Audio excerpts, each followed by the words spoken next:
Bismillahirrahmanirrahim. Assalamualaikum warahmatullahi wabarakatuh. Innal hamdalillah nahmaduhu wa nasta'inuhu wa nastaghfiruh wa na'udzu billahi min shururi anfusina wa sayyiati a'malina. May yahdihillahu fala mudilla lahu wa may yudlil fala hadiya lahu. وأشهد أن لا إله إلا الله وحده لا شريك له وأشهد أن محمدا عبده ورسوله. يا أيها الذين آمنوا اتقوا الله حق تقاته ولا تموتن إلا وأنتم مسلمون. يا أيها الناس اتقوا ربكم الذي خلقكم من نفس واحدة وخلق منها زوجها وبث منهما رجالا كثيرا ونساء واتقوا الله الذي تساءلون به والأرحام إن الله كان عليكم رقيبا. يا أيها الذين آمنوا اتقوا الله وقولوا قولا سديدا يصلح لكم أعمالكم ويغفر لكم ذنوبكم ومن يطع الله ورسوله فقد فاز فوزا عظيما. أما بعد فإن أصدق الحديث كتاب الله وخير الهدي هدي محمد صلى الله عليه وعلى آله وسلم وشر الأمور محدثاتها وكل محدثة بدعة وكل بدعة ضلالة وكل ضلالة في النار. Jamaah pengajian yang dimuliakan oleh Allah Subhanahu wa taala.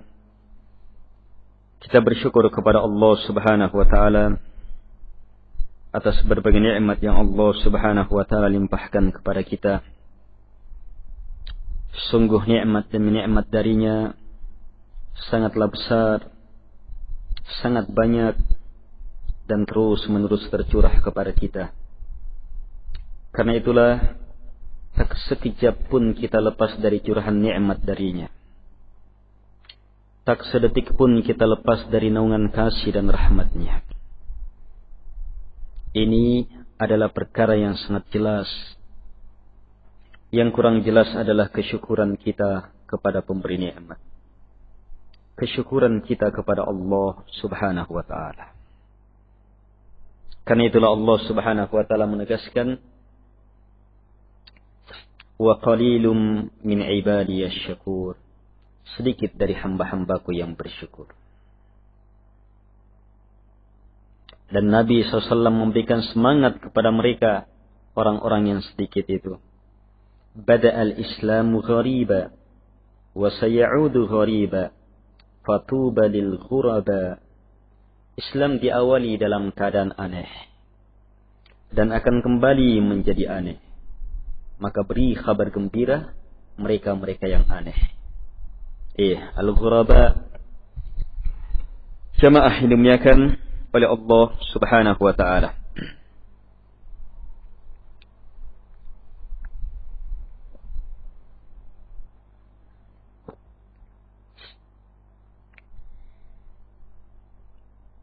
InsyaAllah ta'ala pada kesempatan ini kita akan membaca sebuah pembahasan yang teramat penting. Bahkan tak ada perkara yang lebih penting dari pembahasan ini dalam Islam dan dalam keislaman seseorang. Dia adalah pembahasan yang merupakan dasar dari agama kita dan sekaligus merupakan puncak dari agama seseorang. Sebab dasar agama dilihat dari keikhlasan seseorang. Dan kesempurnaan agama dilihat pula pada kesempurnaan keikhlasan seseorang. Karena itulah memahami perkara ini adalah merupakan perkara yang wajib masuk ke dalam kategori fardu ain. yang tidak dibenarkan bagi siapapun, apalagi mereka yang menyatakan dirinya sebagai muslim, untuk tidak mengetahuinya. Ini hukum ilmu terhadap perkara ini fardu ain.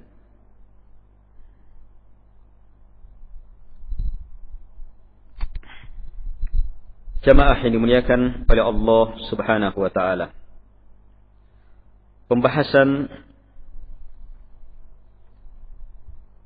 yang kami maksudkan adalah pembahasan tentang keikhlasan yang berpangkal dari kalimatul ikhlas, la ilaha illallah. Ini adalah dasar agama. Siapa yang meyakini sebuah agama, mengucapkan ajaran agama, melaksanakan ibadah, amalan dalam agama, tidak dilandasi oleh kalimat ini, oleh nilai ikhlas ini, maka dia bukan termasuk ke dalam Islam. Demikian pula, kalau kita ingin mengukur sejauh mana keislaman kita, maka ukur apa dan bagaimana kita dalam mewujudkan keikhlasan itu. Rasulullah sallallahu alaihi wa ala alihi wasallam bersabda, "Bunyal Islamu ala khamsin.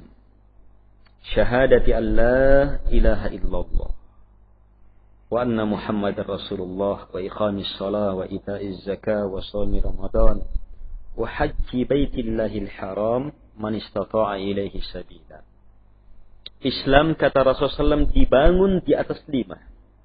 Ini bangunan. Islam dibangun di atas 5 perkara. 5 rukun. 5 perkara yang sangat mendasar. Ternyata yang pertama adalah syahadati alla ilaha illallah. Syahadat. Kemudian rukun-rukun Islam selanjutnya disebut. Ini menjadi dalil bahwa bangunan apapun dalam Islam nanti teranggap sebagai bangunan Islam kalau dasarnya yang paling dasar adalah syahadat la ilaha illallah.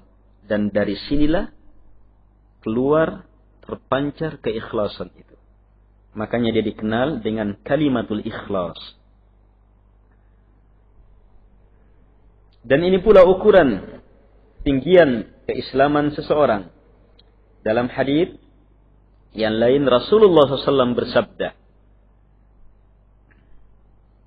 Al-iman bid' wa sab'una syu'bah. Ada juga lafaz bid' wa sittuna syu'bah. Iman ada 73 sampai 79 cabang. Atau lafaz yang lainnya 76 sampai 63 sampai 69 cabang. Fa'alaha, maka yang tertinggi dari cabang-cabang iman itu adalah qaulu la ilaha illallah. Ucapan la ilaha illallah. Kalimatul ikhlas ini. Ini yang tertinggi. Sampai akhir hadis. Kita persingkat pembahasan. Coba perhatikan. Nabi mengatakannya sebagai bangunan yang paling dasar. Dan sekaligus mensifatinya sebagai keimanan yang tertinggi. Jelas? Ini tegas, jelas menunjukkan keyakinan apapun, ucapan apapun, amalan apapun, usaha apapun, ketika keluar dari kalimatul ikhlas ini, bukan bangunan Islam. Sebab Islam hanya dibangun di atas itu. Sesuatu yang tidak terbangun di atas itu bukan Islam. Kemudian nilai-nilai Islam kita, bagaimanapun hebatnya, tingginya, luar biasanya, maka tetap ukurannya pada sejauh mana keikhlasan kita, sejauh mana kesempurnaan kita di atas la ilaha illallah. Al-ikhwah rahimakumullah.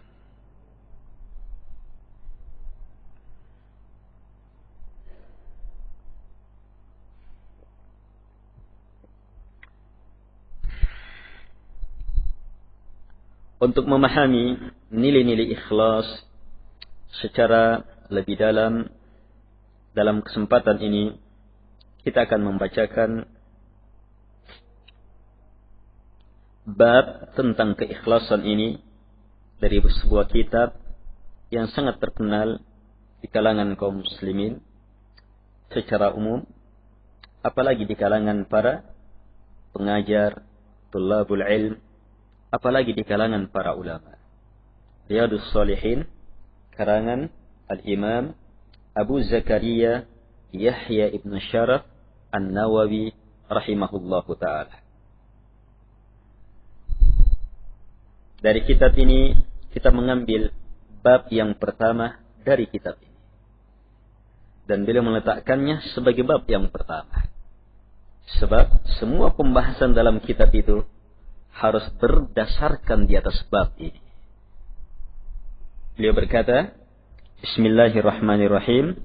Setelah muqaddimah, beliau berkata, Babul ikhlas wa ihdarin niyyah fi jami'il a'mal wal aqwal al-barizati wal khafiyah. Bab tentang keikhlasan dan menghadirkan niat dalam seluruh amalan dan ucapan yang nampak maupun yang tersembunyi.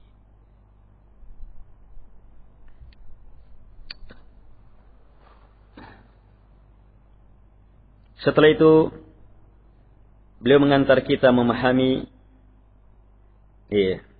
kandungan tentang keikhlasan dan menghadirkan niat, dan apa yang beliau tekankan dalam bab ini melalui firman Allah Subhanahu wa taala, kemudian hadits Rasulullah sallallahu alaihi wa ala alihi wasallam.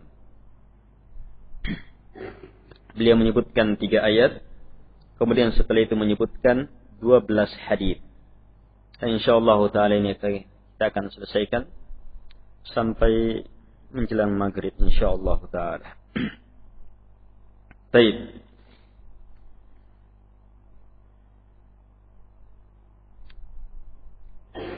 Coba perhatikan bab itu, bab tentang keikhlasan dan menghadirkan niat. Bab tentang keikhlasan dan menghadirkan niat.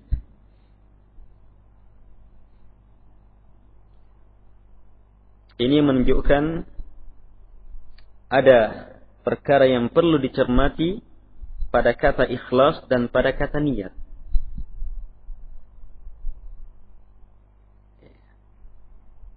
Ada titik perbedaan dari 2 kata ini. Walaupun dalam beberapa penggunaannya, niat yang diinginkan adalah keikhlasan dan keikhlasan yang diinginkan adalah niat. Hanya di sini beliau menunjukkan adanya perbedaan.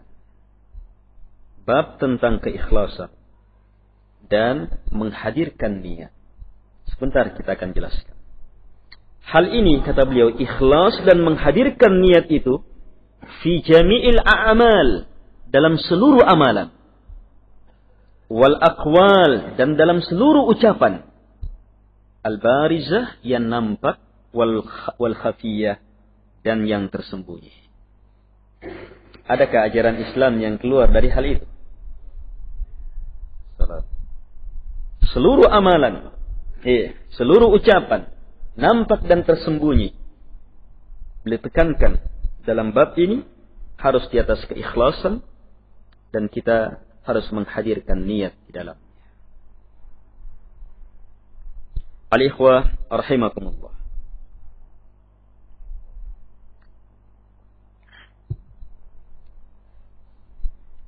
Ilmu yang pertama yang boleh sebutkan dalam bab ini adalah firman Allah Subhanahu wa taala dalam surah Al-Bayyinah ayat 5. Allah Subhanahu wa taala berfirman, "Wa ma umiru illa liya'budullaha mukhlishina lahud-din, hunafa wa yuqimus salata wa yu'tuz zakata, wa dzalika dinul qayyimah."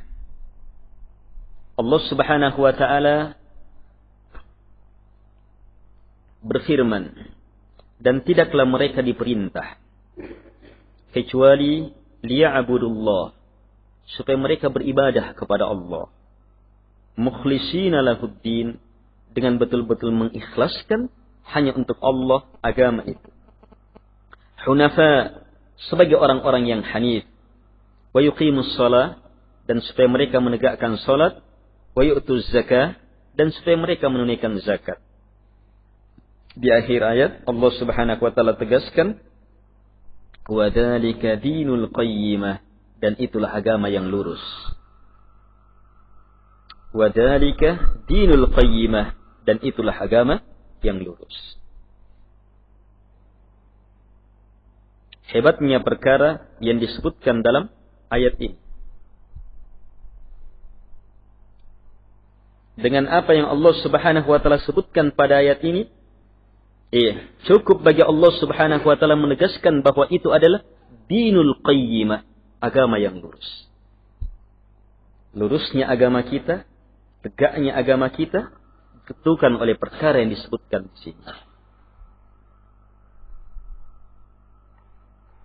Dan perkara yang Allah Subhanahu wa taala sebutkan di sini ada yang global, menyeluruh, dan ada yang merupakan rincian.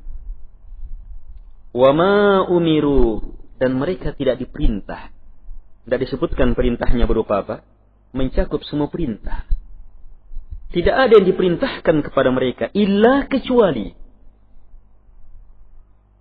liya'budullah, supaya mereka beribadah kepada Allah mukhlishina lahuddin, dengan betul-betul mengikhlaskan hanya untuk Allah agama itu. Hunafa, sebagai orang-orang yang hanif. Ini umum, mencakup semua perintah dalam agama, mencakup semua ajaran dalam Islam. Tak ada diperintah kecuali harus di atas nilai liya'budullah mukhlishina lahuddin hunafa.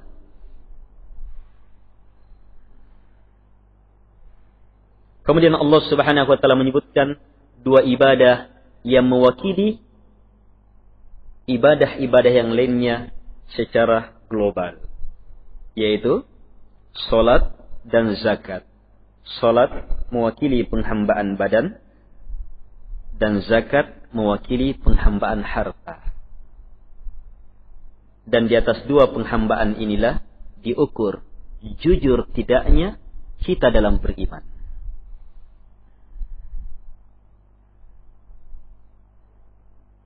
Titik pembahasan kita pada kalimat yang pertama. Allah Subhanahu wa taala menegaskan dalam kalimat penafian dan penetapan. Wa ma umiru, penafian. Tidak ada yang diperintah kepada mereka. Tidak ada yang diperintah kepada mereka, yang dituntunkan kepada mereka. Illah, kecuali. Penafian kemudian disusul dengan illah, pengecualian, melahirkan pengkhususan. Karena itu, yang diperintah kepada mereka hanya ini. Tidak ada selain ini. Apa itu?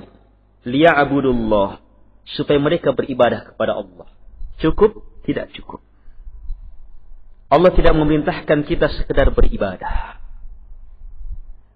Tapi yang Allah perintahkan adalah ibadah dalam keadaan mukhlishina lahuddin hunafa. Ini perintah Allah. Dan tidak ada perintah kecuali hanya ini. Kapan ada ibadah, lisan, hati, anggota tubuh, dengan harta, di masjid, di luar masjid, keluar dari ini, mukhlishina lahuddin hunafa, maka yakini Allah tidak pernah memerintahkan hal itu.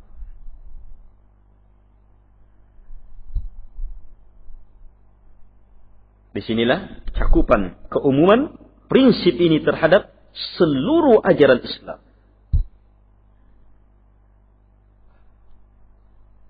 Al-ikhwah rahimakumullah. Kemudian lihat lebih jauh lagi. Illa liya'budullah, supaya mereka beribadah kepada Allah. Allah tidak sebutkan di sini ibadah apa. Sehingga mencakup semua ibadah. Dan karena hebatnya, luar biasanya, pentingnya dua ibadah, salat dan zakat, Allah Subhanahu wa taala keluarkan dia dari keumuman itu. Allah sebutkan lagi dia setelah keumuman itu, untuk menegaskan luar biasanya iqamatus shalah dan ita'uz zakah, menunaikan zakat. Dan sekaligus memberikan pengajaran bahwa ibadah terbagi dua. Ada ibadah badan dan ada ibadah harta. Dan di atas dua ibadah inilah, kesungguhan kita dalam menegakkan dua ibadah inilah, terukur kejujuran kita dalam beribadah. Allah Subhanahu wa taala berfirman, "Innamal mu'minuna alladziina aamanu billahi wa rasulih, tsumma lam yartabu, wa jahadu bi amwalihim wa anfusihim fi sabilillah, ulaika humus shadiqun." Hanya saja orang yang beriman itu hanya ini, kata Allah, yang menyatakan keimanannya kepada Allah dan Rasulnya, kemudian mereka tidak ragu. Ini perkara batinnya mereka. Menyatakan keimanannya kepada Allah dan Rasulnya, kemudian mereka tidak ragu. Selanjutnya, wajahadu bi amwalihim wa anfusihim, dan mereka bersungguh-sungguh dengan harta-harta mereka dan dengan jiwa-jiwa mereka. Nanti setelah dua mujahadah, dengan harta dan dengan jiwa, baru setelah itu ada predikat, ulaika humus shadiqun, mereka lah orang-orang yang jujur. Jadi benar tidaknya agama kita ditentukan oleh tegak tidaknya dua ibadah ini, ibadah harta dan ibadah badan, yang dasarnya adalah liya'budullaha mukhlishina lahuddin hunafa. Al-ikhwah rahimakumullah. Dalam ayat ini Allah Subhanahu wa taala tidak menyatakan liya'budullah saja supaya mereka beribadah kepada Allah, tapi Allah batasi ibadah ini dengan kalimat mukhlishina lahuddina hunafa. Ini yang Allah perintah. Pelaksanaan ibadah mukhlishina lahuddin, yang dilaksanakan dalam keadaan orang yang beribadah itu sebagai orang-orang mukhlis. Sebagai orang-orang mukhlis yang menegakkan keikhlasan. Kemudian hunafa, sebagai orang-orang hanif. Ini memberi ilmu kepada kita akan dua syarat dari keikhlasan itu, yang merupakan dua rukun dari ketauhidan. Yaitu tegaknya ibadah hanya kepada Allah Subhanahu wa taala, dan hunafa, terpalingkannya ibadah itu dari selamatnya ibadah itu dari siapapun juga selain Allah Subhanahu wa taala. Kalimat mukhlishina lahuddin, kalau tidak ada kata hunafa, maka di dalamnya sudah terkandung pemurnian ibadah kepada Allah dan selamat dari penyerahan kepada selain Allah Subhanahu wa taala. Dan ketika tapi di sini Allah Subhanahu wa taala sebutkan lagi hunafa untuk menegaskan penafian itu. Mukhlishina lahuddin hunafa. Sebab hunafa apa? Hunafa artinya orang-orang hanif. Ada dua kondisi ibadah yang Allah perintahkan di sini. Mukhlis dan hanif. Mukhlis jamaknya mukhlisin, hanif jamaknya hunafa. Ibadah yang Allah perintahkan ibadahnya orang yang mukhlis lagi hanif. Mukhlis yang memurnikan ibadahnya hanya kepada Allah, dan hanif dari kata hanaf. Hanaf yang melenceng. Yang berpaling. Berpaling dari apa? Berpaling dari semua yang disembah, yang diibadahi, yang dimaksudkan siapapun juga selain Allah Subhanahu wa taala.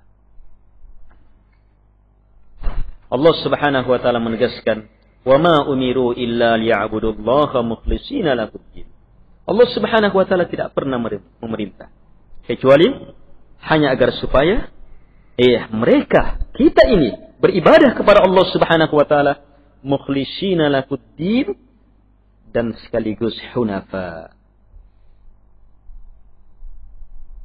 Dari sini ikhwah, kita mendapatkan satu atau banyak ilmu tentang keikhlasan. Apa yang bisa kita tarik kesimpulan di sini? Pertama, bahwa ikhlas itu adalah syarat ibadah. Jelas? Dan bahwa ikhlas itulah yang Allah perintahkan. Ibadah yang Allah perintahkan adalah ibadah yang ikhlas.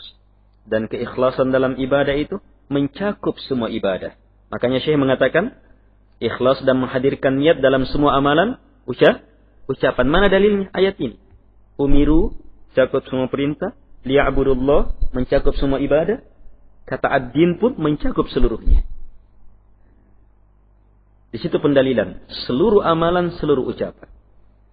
Dan sekaligus kita mendapatkan ilmu bahwa keikhlasan harus dengan dua hal. Tidak akan tegak keikhlasan kecuali hanya dengan dua ini. Dan ini ilmu penting dalam mewujudkan keikhlasan. Antum kadang mau ikhlas. Tapi banyak-banyak antum hanya konsentrasi dalam isbat, menetapkan. Lalai dalam menafikan. Tidak akan pernah terwujud keikhlasan. Kalau orang hanya mengharap kepada Allah Subhanahu wa taala, tapi tidak mau memutus harapannya kepada selain Allah Subhanahu wa taala, tidak akan bisa. Sama juga dalam kondisi uraian ikhlas, dalam kondisi riya misalnya. Ada bisikan riya, gimana bisa selamat? Gunakan ini nih, resep ini nih, jalur ini nih. Cara yang sangat mujarrad, ini rukun dari keikhlasan. Tegakkan dua ini. Gimana selamat dari riya? Harapkan pujian Allah Subhanahu wa taala dan kita banyak-banyak konsentrasi di sini. Dan kapan konsentrasinya hanya di sini, selamanya tidak akan pernah berhasil secara benar keikhlasan itu. Harus ditambah dengan konsentrasi yang kedua. Jangan harapkan pujian siapapun juga. Tolak. Itu hunafa. Berpaling dari semua perkara itu. Jelas ya? Singkat, praktis. Antum sudah bisa memahami, la ilaha illallah adalah kalimatut tauhid. Di dalamnya terkandung dua rukun. An-nafyu wal itsbat. Sekarang antum pahami, bahwa la ilaha illallah adalah kalimatul ikhlas. Kalau begitu, di dalamnya juga terdapat dua rukun. Penetapan dan penafian. Di sini keikhlasan. Mau menegakkan keikhlasan, tegakkan dua ini. Tidak akan pernah terwujud keikhlasan, kecuali hanya dengan dua ini.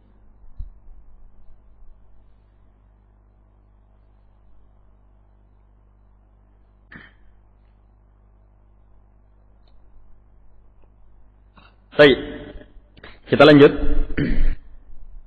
Allah Subhanahu wa taala berfirman di ayat yang kedua, la yanalallaha luhumuha wala dima'uha walakin yanaluhu taqwa minkum.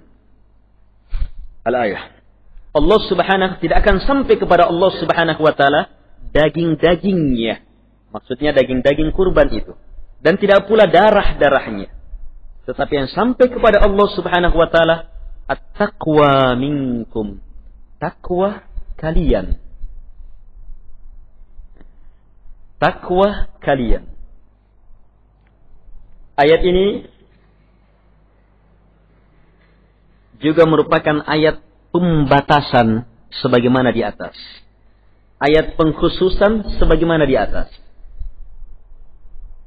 Sekarang lihat, Allah nafikan daging-daging kurban itu, darah-darahnya tidak akan sampai kepada Allah Subhanahu wa taala. Tidak.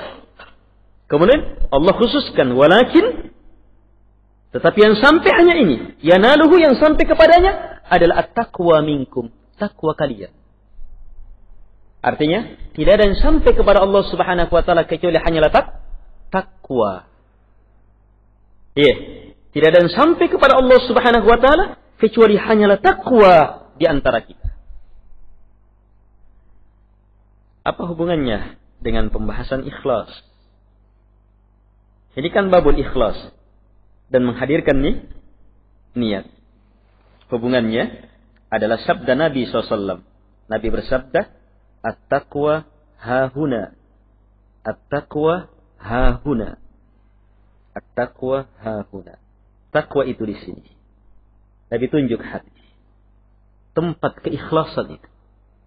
Tempat niat itu. Takwa itu di sini. Takwa itu di sini. Takwa itu di sini.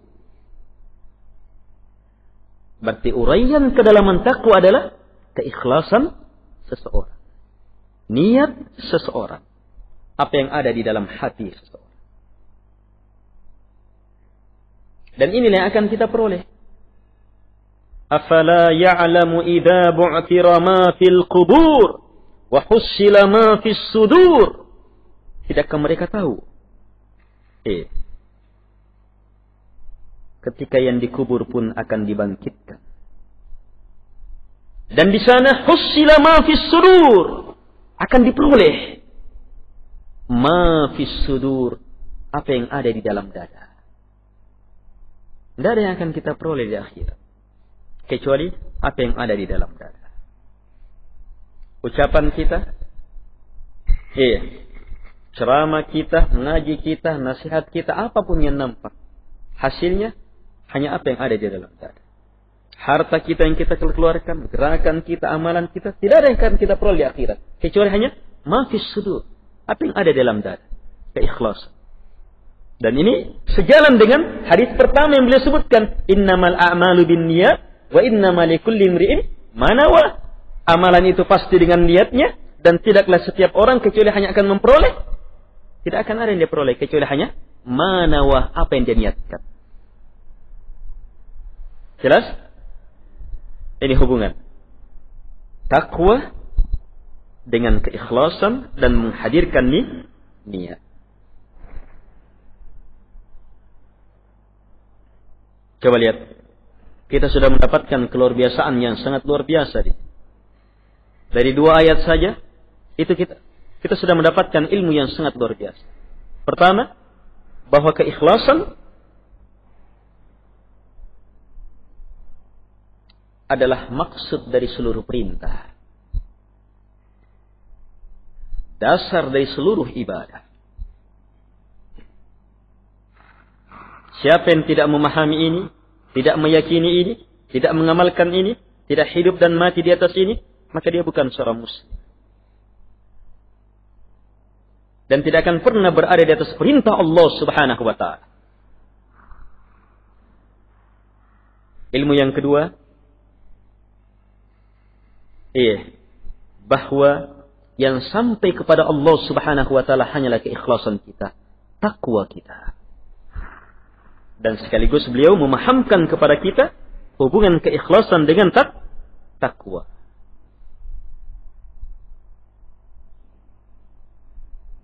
Di sini kalau kita kembangkan, akan lahir ilmu. Ada beberapa lafaz dalam Quran dan Sunnah. Itu, pembahasan itu adalah pembahasan lafaz yang lain. Kita membahas ikhlas, akan sama pembahasannya dengan pembahasan takwa. Membahas tauhid sama dengan pembahasannya. Membahas makna Islam sama dengan pembahasan ini. Membahas makna la ilaha illallah sama dengan pembahasan ini. Membahas makna taat sama dengan pembahasan ini. Membahas makna ubudiyah, penghambaan sama dengan pembahasan ini.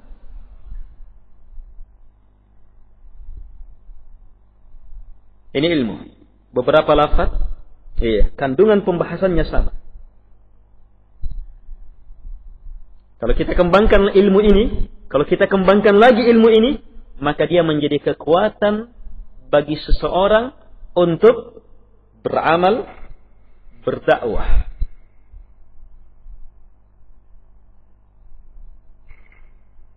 Ada seseorang tertarik dalam amalan ketika berhubungan dengan kata takwa.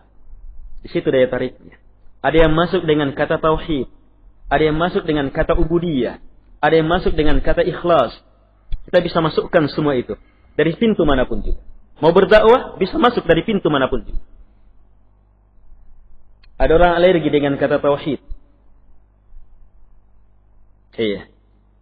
Antum ajarkan dia ajaran tauhid dari awal sampai akhir melalui kata ikhlas.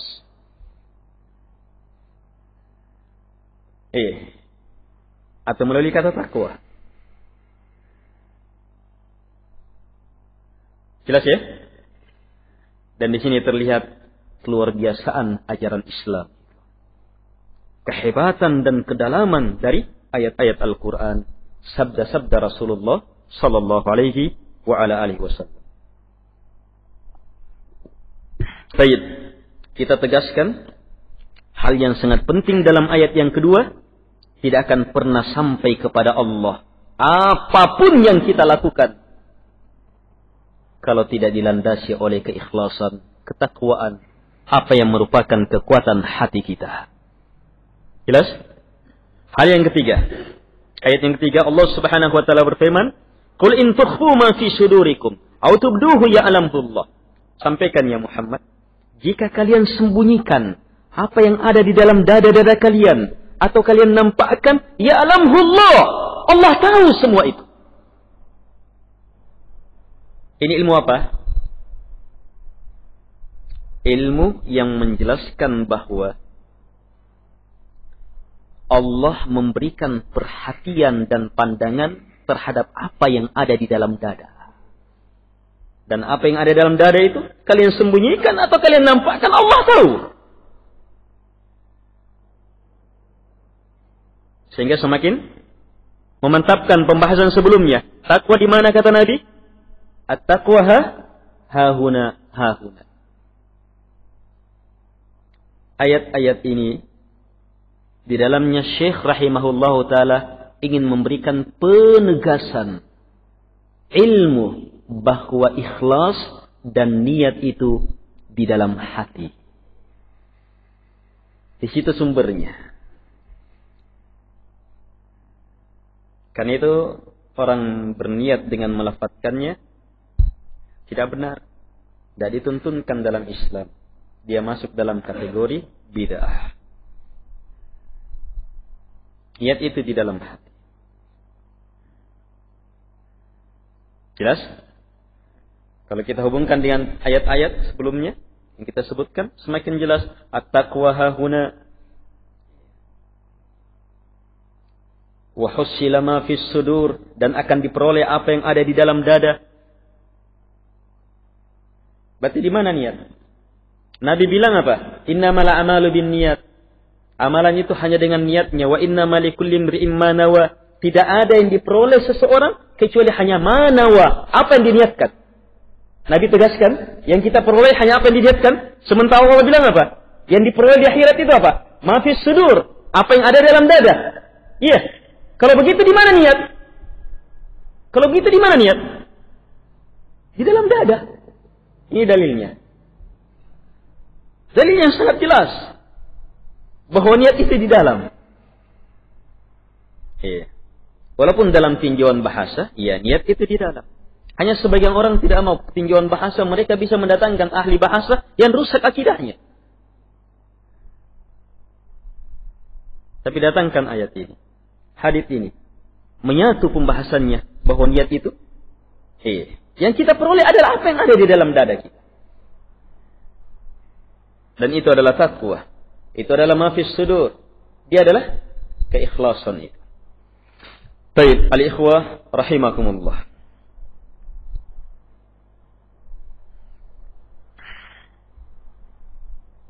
Selesai 3 ayat yang beliau sebutkan. Kita masuk hadits yang pertama. Kata beliau rahimahullahu taala, wa amiril mu'minin Abi Hafs Umar bin Al-Khattab radhiyallahu anhu. Qala sami'tu Rasulullah sallallahu alaihi wa ala alihi wasallam yaqul, innamal a'malu binniyat wa innamal likulli imrin ma nawa, faman kanat hijratuhu ila Allah wa rasulih, fahijratuhu ila Allah wa rasulih, wa man kanat hijratuhu lidunya yusibuha aw imra'atin yankihuha, fahijratuhu ila ma hajara ilaih, muttafaqun ala sihhatih. Hadits diriwayatkan oleh Imam Al-Bukhari dan Imam Muslim.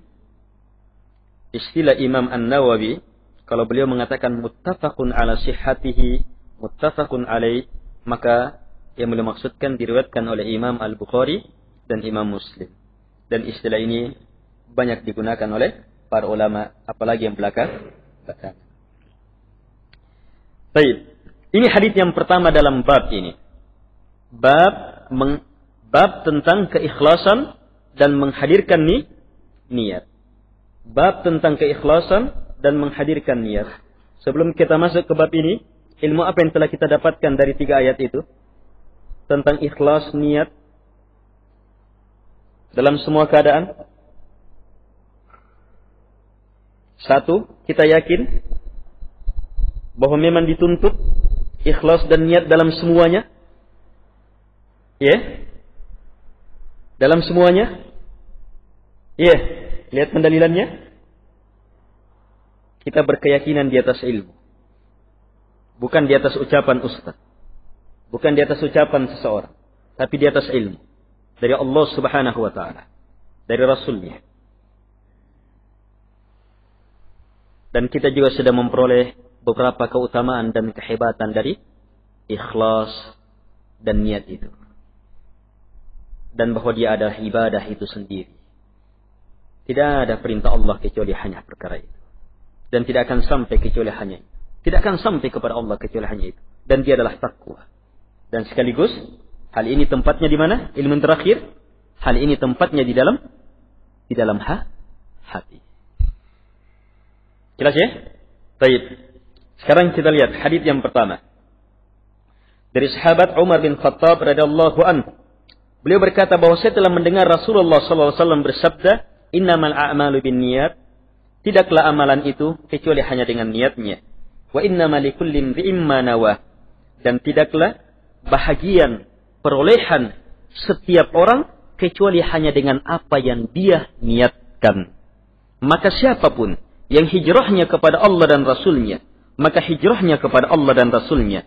Dan siapapun yang hijrahnya kepada dunia yang akan dia peroleh atau wanita yang akan dia nikahi, maka hijrahnya kepada apa yang dia hijrah dengannya kepadanya. Perhatikan hadis yang pertama. Innamal a'malu binniyat wa innama likulli imri'in ma nawa. Hadis ini memberi ilmu sebab dan hasil. Innamal a'malu binniyat. Hanya saja setiap amalan itu binniyat, pasti dengan niatnya. Ini sebab. Dan hasilnya, wa innama likulli imri'in ma nawa. Dan tidak ada yang akan diperoleh oleh setiap orang kecuali hanya dengan ma nawa, apa yang dia telah niatkan. Pada kalimat yang pertama, Nabi menegaskan bahwa amalan pasti dengan niat. Siapapun yang sadar melakukan sesuatu, dalam keadaan dia sadar melakukannya, pasti ada niat di dalamnya. Pasti ada niat di dalamnya. Hanya niat itu ada yang benar, ada yang salah. Ada yang hebat, ada yang lebih hebat lagi. Karena itulah, wa innama likulli imri'in ma nawa. Tidak akan ada yang diperoleh oleh setiap orang kecuali hanya dengan apa yang dia telah niatkan. Baik, al-ikhwah rahimakumullah. Ibn Rajab rahimahullahu ta'ala mengatakan bahwa penggunaan niat, kata niat dalam Quran dan Sunnah, akan digunakan oleh para ulama, itu digunakan dalam dua makna. Yang pertama, niat dalam makna pembedaan ibadah yang satu terhadap ibadah yang lainnya. Maksud ibadah. Ketika antum mendengarkan azan, antum berwudu mau kemana? Untuk apa melangkah datang ke masjid? Iya. Kapan antum lakukan secara sadar perbuatan itu? Pasti ada niat ke masjid, sholat. Itu niat. Pembedaan ibadah yang satu dengan ibadah yang lainnya.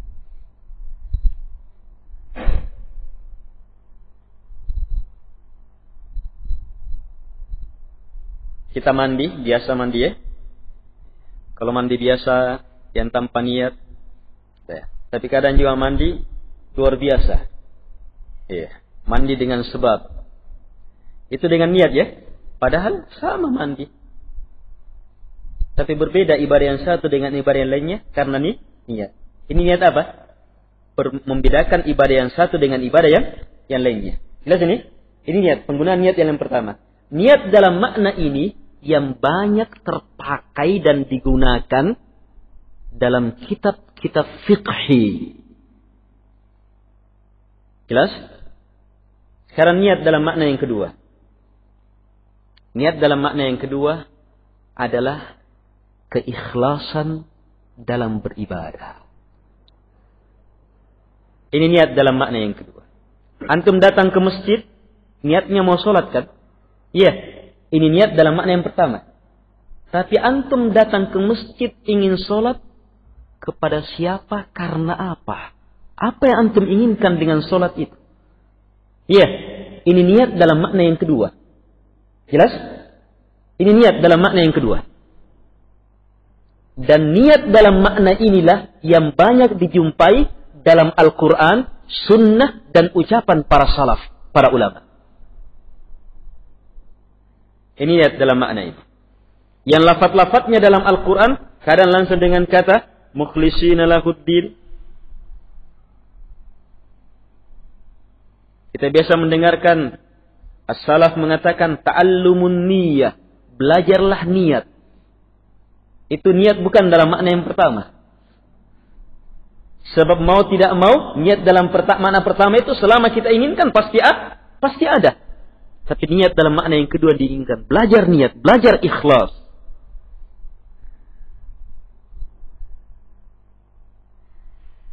Dalam Al-Quran kadang dengan lafaz yuriduna wajhallah. Yuridun dari kata irada. Ini niat dalam makna yang kedua, ikhlas. Yabtaghun dengan lafaz yabtaghun, mengharapkan, menginginkan. Ini lafaz-lafaz niat dalam makna ikhlas. Kadang dengan irada, kadang dengan ibtigha, kadang dengan qasd, memaksudkan. Jelas ini? Ini niat. Syekh Al-Utsaimin rahimahullahu ta'ala menyebutkan 3 kesempurnaan niat. Tapi 3 ini uraian dari 2 ini. Syekh Al-Utsaimin mengatakan orang yang sempurna niatnya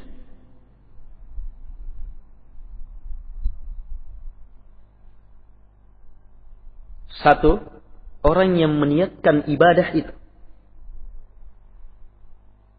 Yang kedua, dia niatkan kepada Allah karena Allah. Dan yang ketiga, dia niatkan untuk melaksanakan perintah Allah. Ini semuanya niat.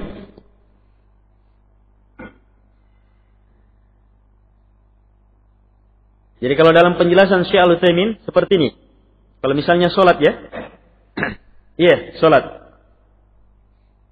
Pertama meniatkan ibadah. Terdengar azan, kita ingin sholat. Iya, ada niat. Kita maksudkan ibadah. Sudah, yang pertama ada. Yang kedua, kita sholat kepada siapa, karena siapa, untuk apa. Ini ikhlas. Iya, kepada Allah, karena Allah. Mengharapkan ridhonya, wajahnya. Ini ikhlas. Kemudian kita sholat. Kita sholat karena dengan maksud melaksanakan perintah Allah. Melaksanakan perintah Allah subhanahu wa ta'ala.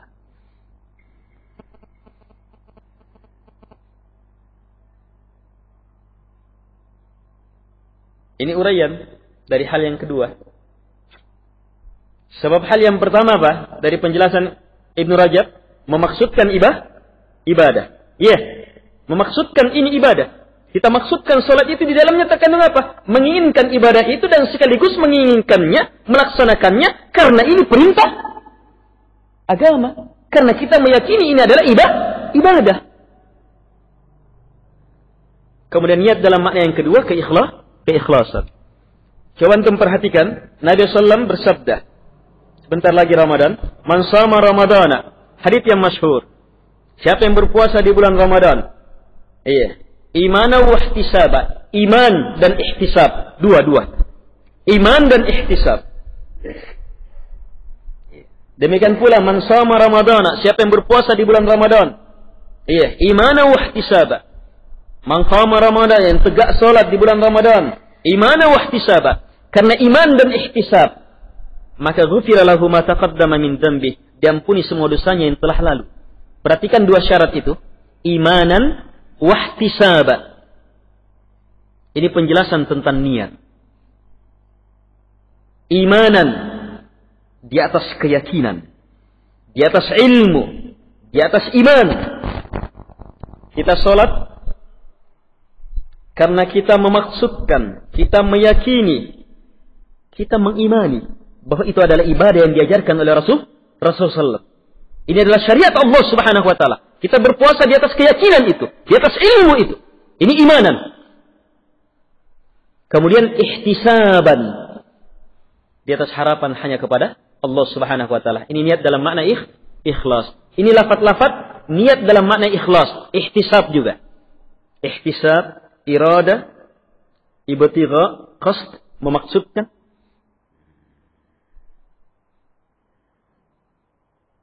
Jelas? Jadi disebutkan oleh Syekh Al-Utsaimin rahimahullahu taala, itu uraian.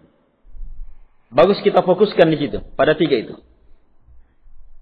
Dari penjelasan ini, mulai jelas bagi kita bahwa keikhlasan adalah bahagian dari niat. Jadi ada orang yang sudah benar niatnya, artinya dia sudah berniat, tetapi belum sempurna. Mungkin. Ada orang datang ke masjid mau sholat, tetapi cacat dalam niat dalam makna yang kedua. Sholatnya untuk apa? Sholatnya untuk apa? Dia sholat misalnya supaya rezekinya semakin laris, usahanya semakin laris. Dia niatkan datang ke masjid untuk sholat. Tapi untuk apa? Itu niat dalam makna yang kedua, keikhlasan. Dalam hadis tadi, ihtisaban. Itu ihtisab. Ada orang berpuasa. Dia masuk Ramadan memaksudkan puasa. Dia inginkan puasa itu. Makan sahurnya, puasanya, dia inginkan itu. Dia maksudkan puasa. Karena apa? Karena di atas keyakinan itu perintah agama. Berarti sudah. Pertama dan ketiga dalam penjelasan Syekh Al-Utsaimin. Tapi dia berpuasa untuk apa? Dia menahan lapar dan dahaganya untuk apa? Ada orang yang berpuasa supaya sehat. Diet. Dengan puasa ini, itu dia inginkan. Itu dia inginkan dengan puasanya. Ini niat dalam makna yang kedua, ikhlas. Jelas ini? Jadi sempurnanya niat dengan tiga ini. Antum harus cermati ini.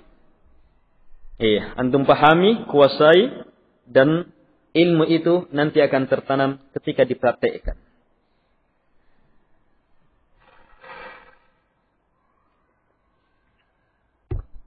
Niat dalam makna yang pertama, sekarang perhatikan uraian Syekh Al-Utsaimin.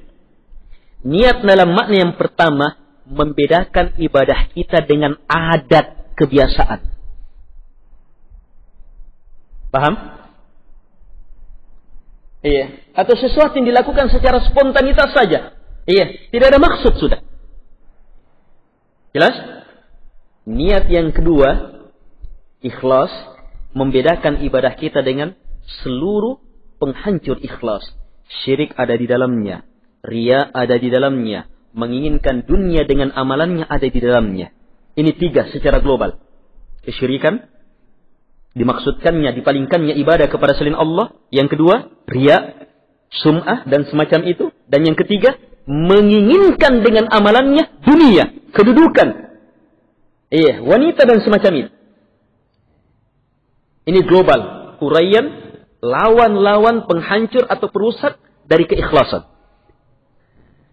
Dan niat dalam makna yang ketiga, membedakan ibadah kita dengan ibadah orang yang bodoh atau pelaku bid'ah.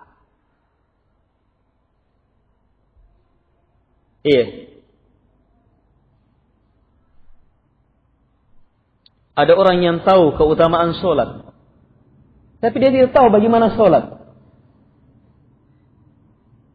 Dia melaksanakan saja dengan ilmu pas-pas. Dia tidak tahu bagaimana sholat. Tanpa ilmu dia melakukannya. Makanya jamaah, dalam pembahasan niat dalam uraian ini, kita bisa memastikan siapapun pelaku bid'ah tidak akan pernah sempurna niatnya. Sebab di antara makna niat dalam uraian Syekh Al-Utsaimin, dia harus melaksanakannya di atas keyakinan ini perintah dari Allah. Sementara orang bodoh dan ahli bid'ah tidak punya perkara yang meyakinkan hatinya akan perkara itu. Jelas?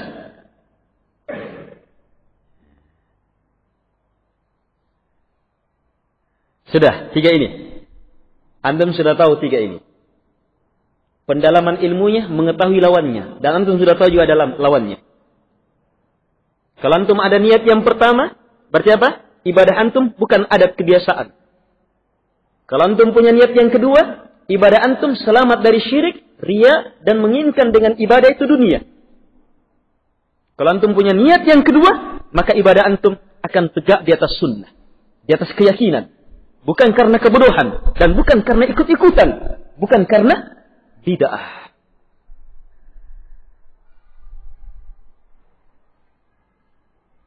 Baik.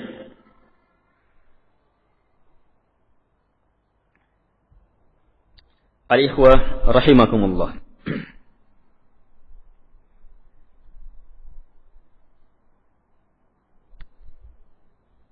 Sekarang perhatikan hadits ini. Innamal a'malu binniyat. Tidaklah amalan itu kecuali pasti dengan niat. Pasti dengan niat. Sebab siapapun yang menginginkan dengan perbuatannya, pasti ada niat. Niat dalam makna apa? Niat dalam makna yang pertama jelas. Iya kan? Pasti ada itu. Iya. Niat dalam makna yang kedua? Bisa ada, bisa tidak? Iya. Iya. Bisa kepada Allah, bisa kepada selain Allah. Iya. Niat dalam makna yang ketiga? Bisa di atas petunjuk Nabi SAW, bisa juga tidak. Yang jelas, setiap amalan pasti dengan niatnya. Hanya niat berbeda-beda kandungannya. Iya. Perbedaan niat yang satu dengan niat yang lainnya ditentukan oleh kualitas kedalaman 3 ini dia dalam niatnya. Yang pertama, ini mudah, sebab pasti yang pertama. Kalau yang kedua, ini yang perlu ilmu, pendalaman yang lebih dalam. Yang ketiga, ini disesuaikan dengan ilmu kita terhadap ibadah itu. Uraiannya, misalnya apa? Dari semua ilmu ini ada yang global, ada yang rinci. Misalnya ikhlas, kita punya niat ikhlas global kepada Allah karena Allah. Global ya? Iya, global ini. Iya, rinciannya misalnya apa? Rinciannya gimana? Ada cinta kepada Allah. Ada harapan kepada Allah. Ada takut kepada Allah. Tidak kepada selain Allah. Iya. Itu rincian-rinciannya. Ya. Kalau yang ketiga, ada yang global, ada yang rinci pula. Yang global misalnya tentang sholat. Secara global kita punya ilmu tentang sholat. Sholat rukun Islam. Iya.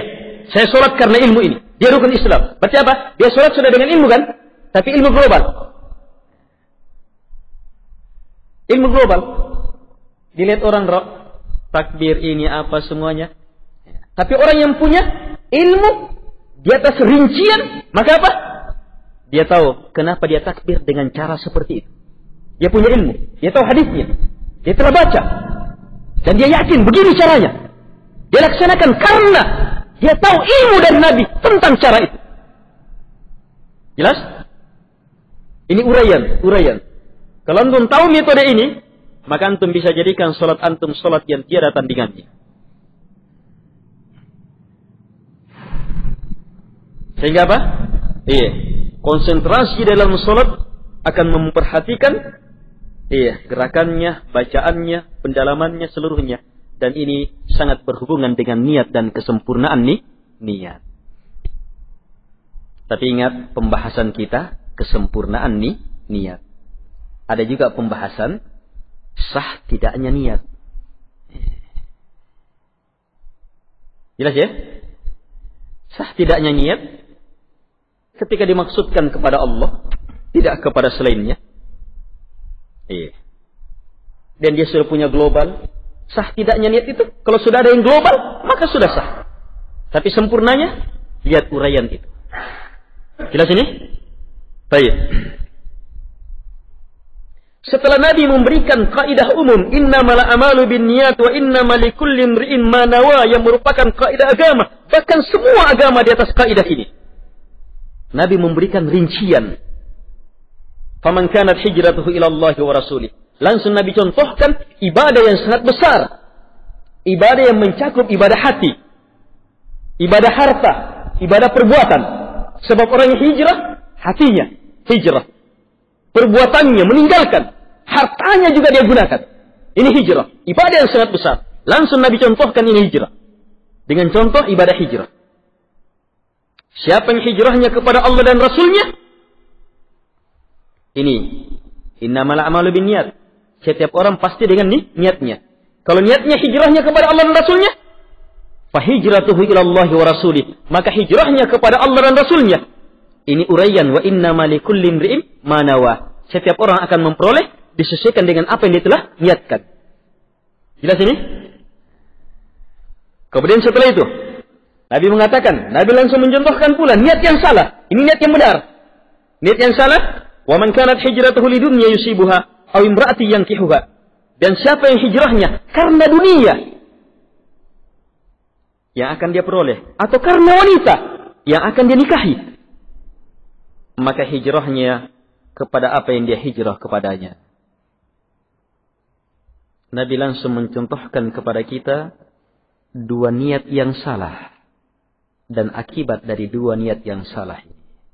Padahal amalannya amalan besar, hijrah. Hijrah itu mengorbankan perasaan. Harus meninggalkan sesuatu yang kita cinta di kampung halaman kita. Ini hijrah. Tempat ini. Kita tinggalkan harta. Tinggalkan. Amalan yang sangat hebat. Tapi kapan karena dunia? Atau karena wanita? Maka hijrahnya sama dengan, sesuai dengan kaidah. Wa innamal likulli imri'in ma nawa. Dan tidak ada yang akan diperoleh oleh setiap orang kecuali hanya dengan apa yang dia niatkan. Apa yang dia niatkan dunia? Dunia yang akan dia peroleh. Dia diniatkan wanita, wanita yang dia peroleh. Jelas?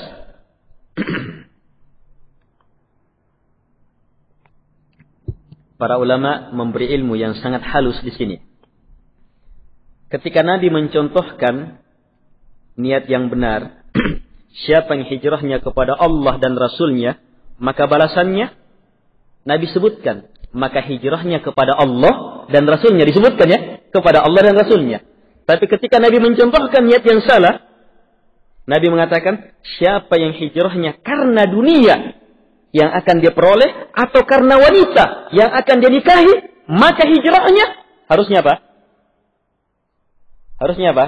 Kalau sesuai dengan yang di atas, maka hijrahnya kepada dunia yang akan dia peroleh, atau wanita yang akan dia nikahi. Ya, itu kan? Ya?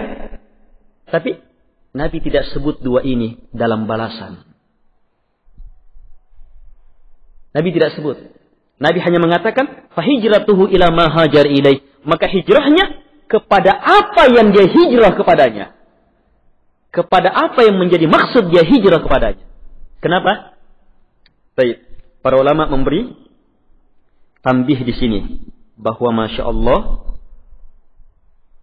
dua niat ini karena merupakan niat yang jelek, menjijikkan, sampai-sampai Nabi SAW tidak menyebutkannya dalam lafadznya. Nabi tidak sebutkan. Dan sekaligus ketika Nabi menyebutkan dua contoh ini, memberikan gambaran global. Banyaknya orang yang rusak niatnya karena dua perkara ini. Dunia dalam berbagai uraiannya, wanita dalam berbagai daya tariknya. Ini dua perkara. Nabi bersabda, likulli ummatin fitnah wa fitnatu ummatil mal. Setiap umat ada fitnahnya, dan fitnahnya umatku adalah harta. Ini dia yang pertama. Adapun tentang wanita, Kata Nabi SAW, ma taraktu fitnatan adarra ala rijal min fitnatin nisa. Saya tidak meninggalkan fitnah, satu pun fitnah, yang lebih membahayakan kaum lelaki, yang mengalahkan fitnah wanita. Dua ini sangat mengerikan dalam membuat fitnah dalam agama. Sebab langsung merusak apa yang merupakan sumber dasar dari agama kita, niat kita. Tidak sembarang Nabi dalam memberi contoh ini. Jelas ya? Baik, selesai pembahasan hadis ini. Hadis pertama selesai, insyaallah taala kita lanjutkan setelah salat asar. Sekian, subhanakallah, alhamdulillah.